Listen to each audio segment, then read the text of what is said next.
Good morning, everyone. This is your English class, and today we are going to study the first chapter of our grammar book, that is the sentence. So please open your grammar book, first chapter we are going to study. So let's see. So in this page, sentence and phrase we will understand. So let's understand sentence first. The sentence. Look at the following groups of words. Played, evening, last, we, are, match, hockey, did, match, team, the win, your. These groups do not make any sense. Let us rewrite them as we played a hockey match last evening. Did your team win the match? Now they make complete sense. A group of words that makes complete sense is called a sentence. So dear student, here we have to understand when there are group of words means when there are more than one word, right? So that group of word is called a sentence if that group of word is giving a complete meaning or complete sense. But the sequence of word is not right, it will not give the meaning, so that will not be sentence. You can see first example, played, evening, last, we, match, hockey. So this is not a sentence, but this is sentence. We played a hockey match last evening. Same words are same, but the sequence of the words are not same. So this sequence of words is not giving any sense or not giving any meaning, but this sequence of words is giving meaning. So ultimately we can say that a group of words which gives the sense, which give the meaning, that is called a sentence, right? We must not forget four things about a sentence. Whenever we study about sentence, some points we need to remember. First point, a sentence make complete sense. So sentence gives a complete meaning, complete sense. Second, it begins with a capital letter. So whenever we start new sentence, we need to start that sentence with a capital letter. Third point, the words in a sentence must be in their proper order. So which words we use in any sentence, the order of the words should be right. Fourth point, a sentence end with a full stop, mark of interrogation or a mark of exclamation. So either it will be and, on, full stop, and interrogation mark, exclamation mark, right? So this is called sentence. Now let's talk about what is the phrase. Some group of words make sense but not complete sense. For example, a funny story, last evening, at the bus stop, of no use. A group of words that make sense but not complete sense is called a phrase. So dear students, now we have to understand what is the difference between phrase and what is the difference between sentence. Sentence and phrase difference we have to understand basically. So dear friends, suppose like your father asks you like where were you, and you say that I was with my friends. I was with my friends. In this sentence, you have used some words, and these words are giving the complete meaning. But if you say with my friends, with my friends, so some words you have used here, it is not a sentence because some words are not giving the complete meaning or complete sense, but some sense like these words are giving. So a group of words that give the complete sense, complete meaning, that is a sentence. But a group of words that gives some sense but not complete sense, that is called a phrase, right? Suppose your brother asks you, where is my pen? Where is my pen? And you say that your pen is on the table. Your pen is on the table, it is a sentence. But if you say on the table, so that is a phrase, right? So let's understand this all, like these some points. Note that just any group of words can't be described as a phrase. A phrase must have some sense. Means every group of words we can't say them. It is a phrase. It should give some sense. Otherwise, that is not phrase. Played a hockey, not a phrase. A hockey match, that is a phrase. Okay. We can turn our phrase into a sentence by adding some words to it. Whenever there is a phrase, so we can add some words and we can make it as complete sentence. My mother told me a funny story last evening. So last evening was a phrase. So we have put some words. My mother told me a story last evening. Stand in a queue at the bus stop. So at the bus stop is a phrase, and we have added some words here. So that has become a sentence. Next, this book is very good, but of no use to me. No use of no use, that is a phrase, but we have added some words. This book is very good but of no use to me. So now it has become a sentence. Right, a sentence always has a verb in it. In fact, the verb is the heart of a sentence. So basically, dear students, we need to understand, whenever we write a sentence, so we must not forget that we need to use one subject and at least one verb. Right, without verb and without subject we can't make any sentence. Just imperative sentences are there in which we don't use subject, because subject is hidden. Subject is always you in the imperative sentences, but that is not used. Okay, so finally we can say that without subject and verb we can't make any sentence. Right, come on the next page. Exercise 1, put a tick against the group of words which are sentences and a cross against those which are not. So these are the sentences and phrases. You need to identify which are the sentences and which are the phrases, right? Which are the sentences, you need to just tick that. Which are not sentences,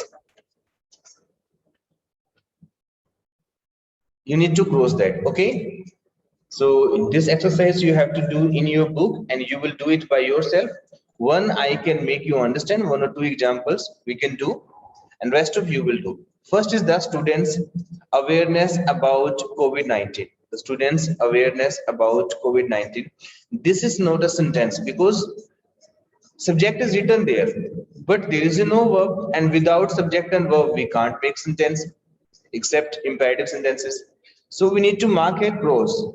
Okay, essays is the of this letter to the.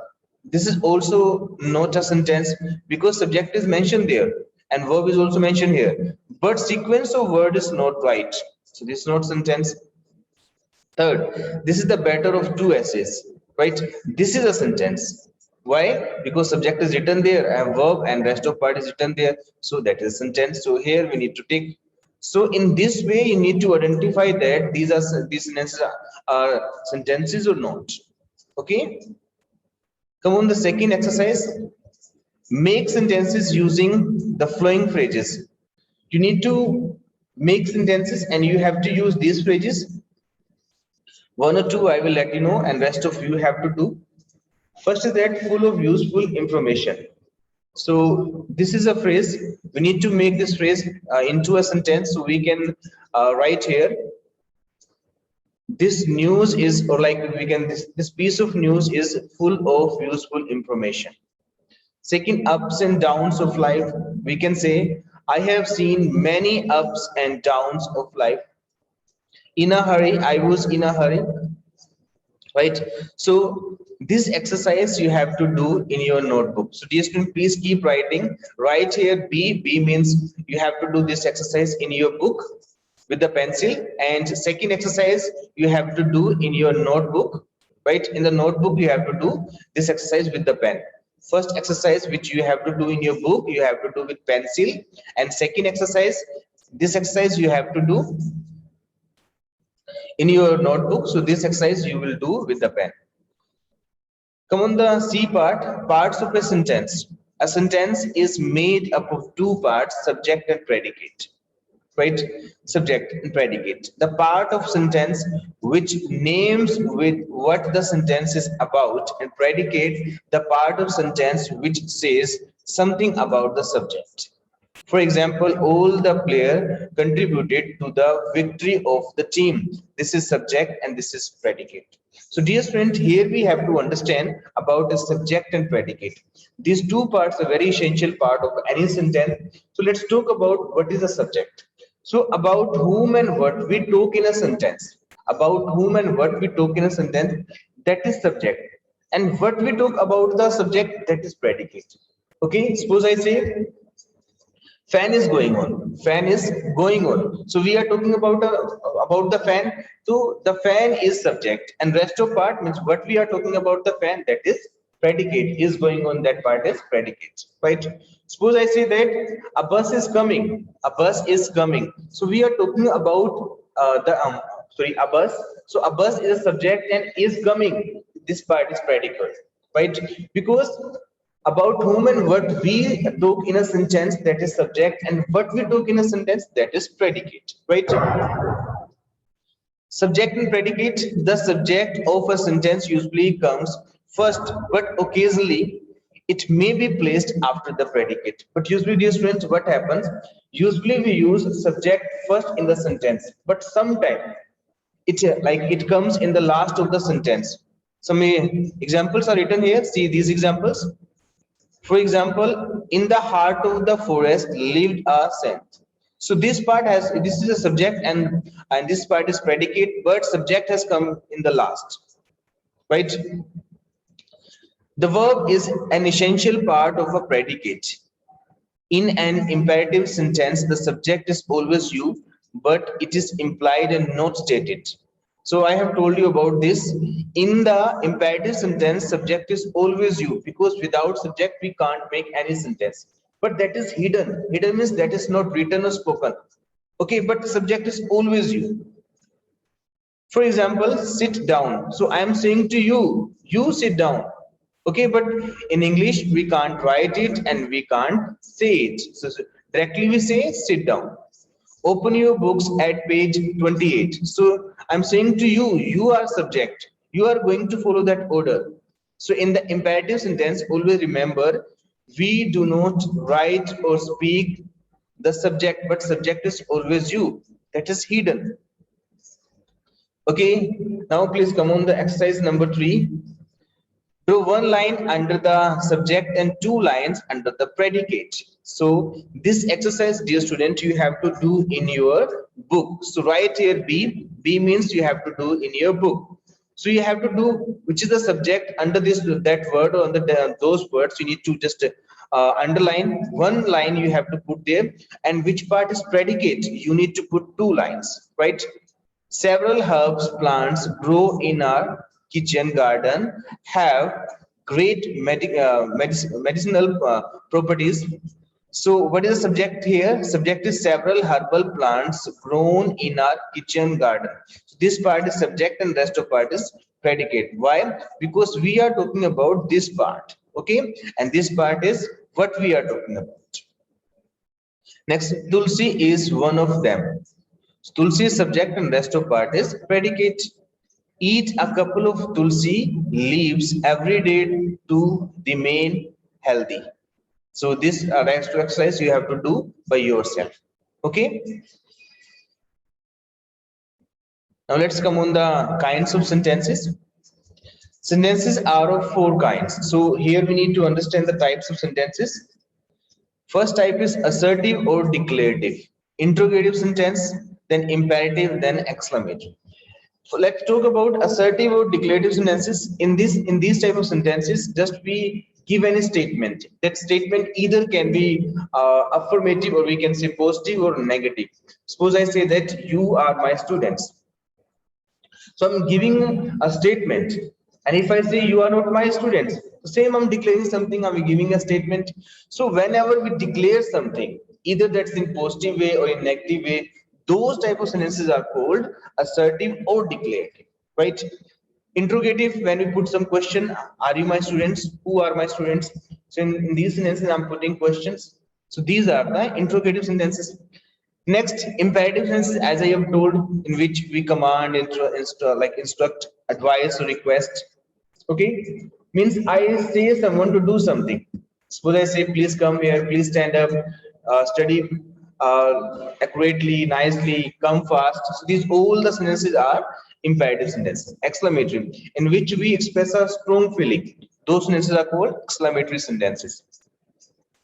Let's read about these type of sentences in detail. Assertive or declarative sentences, statements. An assertive or declarative sentence says or states something. Assertive sentences are of two kinds. Assertive sentences, affirmative or positive, or and negative. So these are all the things I have told you. For example, the folks looked at the piece of cheese. That's affirmative. The folks did not like it. That's the negative. We put a full stop at the end of an assertive sentence. Whenever we say anything like without using not, that is the affirmative or positive sentence, right? Suppose I say your class is going on, that's positive sentence or affirmative sentence. And if I use not in this, if I say your class is not going on, that is negative sentence.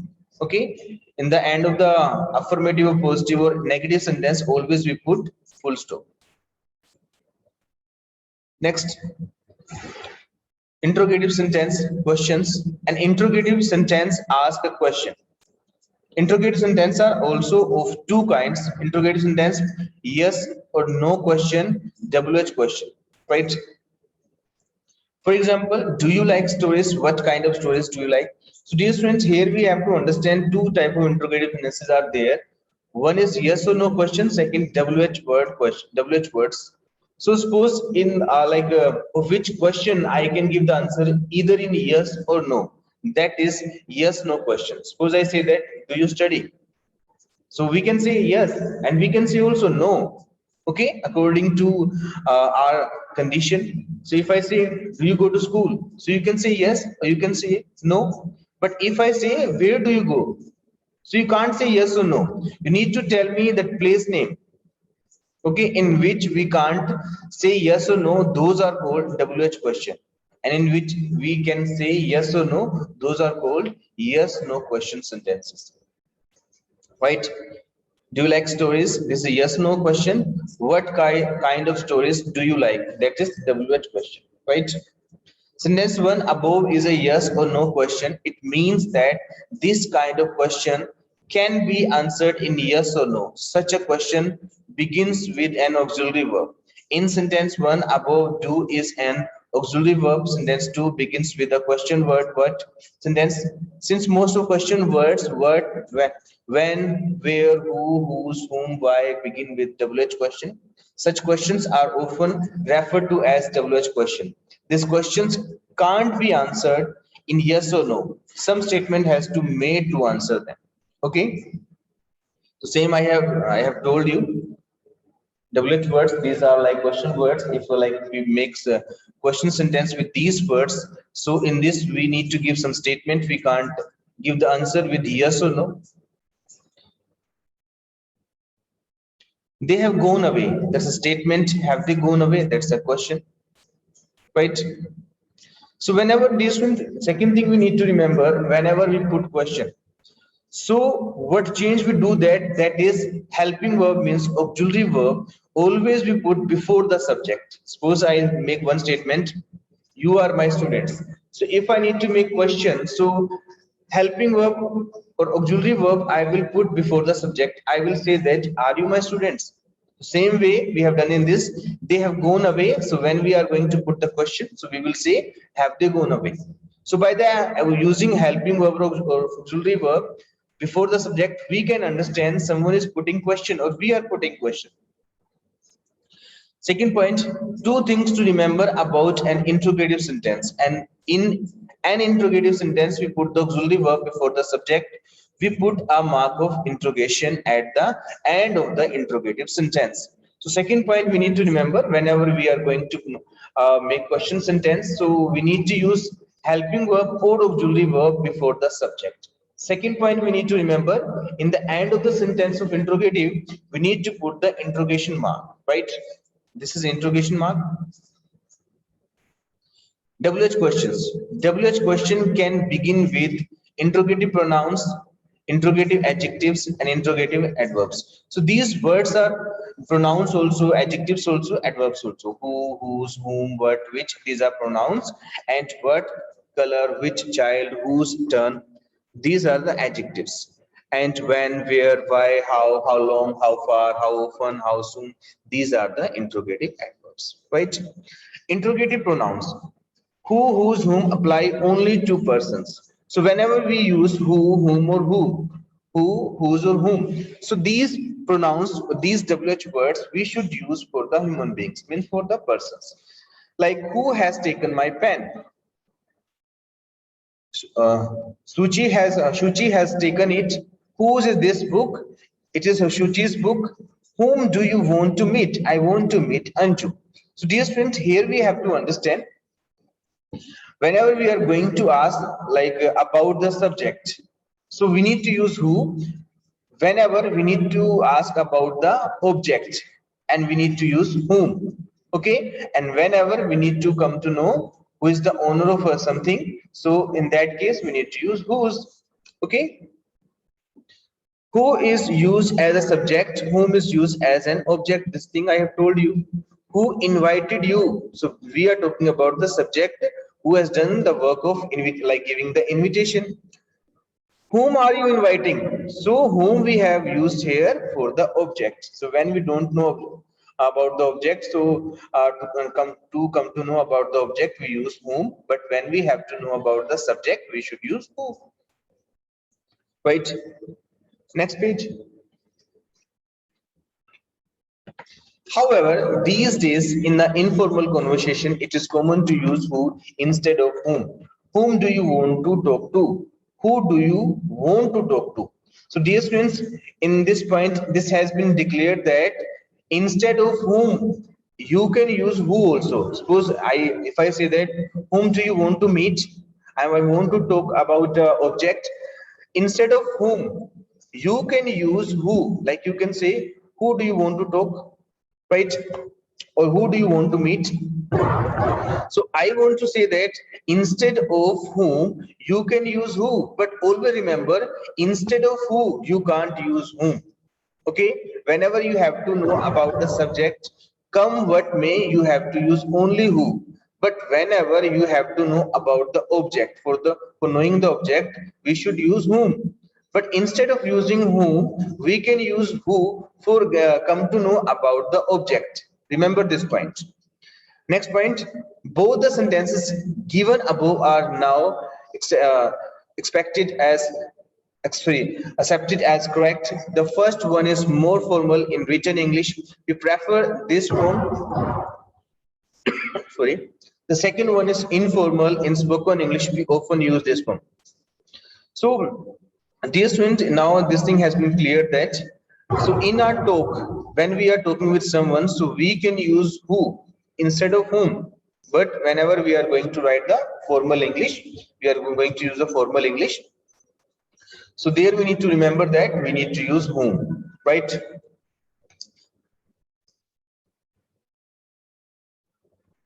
What can be used for persons as well as things? So what is in your pocket? What is he? So dear friends, here we need to remember that. Please wait.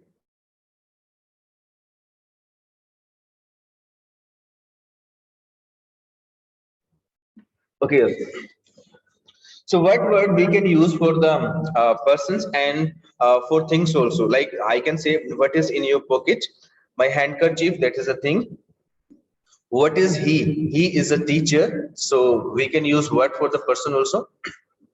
Second point, look at these two questions and their answers. Who is he? He is a friend. What is he? He is a businessman. When we use word with a person, it means that we want to know their trade or profession, which applies both to person and things. We use which when we have to select some person or thing from a given group. So dear student, always remember, when we use who, so we want to know that what is the relation between that person and you. But when we use what, it means we want to know the occupation of that person. Suppose you like someone has come at your home and you say that who is he, so that person is asking what is the relation and who is that person. So if that person says that what is he, then you need to tell his or her profession. Okay, second point has been described here. which we can use for both person and things when there is a group and we have to select. In that case, we should use which. Like, who is the captain? Journal inquiry, that is. Which of you is the captain? Pointing to a group. So suppose when we come to know about the subject, so we use who, but when like some options we have and we have to select, in that case we will use which. Okay, suppose someone wants to know about your class in charge, so he or she will ask you, who is your class in charge? So you need to tell the name. But suppose that two teachers are standing there, so that person will ask you, which of them is your class in charge? So when we have to choose among the like many persons, okay, or like any group, so in that case we should use which. What are you waiting? So writing these days, general inquiry, which of these books have you written, pointing to a group? Same thing I have told you. Second, interrogative pronouns.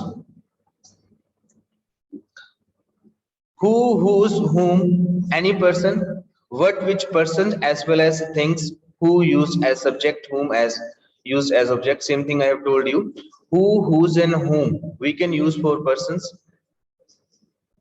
Who we can use for like a subject, and what, which we can use for person as well as things. Whom we can use for objects, right? So this exercise also you have to fill in your book. Fill in the blanks with suitable question words. So what is a suitable question word? You have to fill here. Has been selected to coach the team. So here we need to fill who has been selected to coach the team. Means we want to know about the subject. Okay. Which of these magazines would you like to subscribe to? So we need to choose like one among or between these options. So some options we have.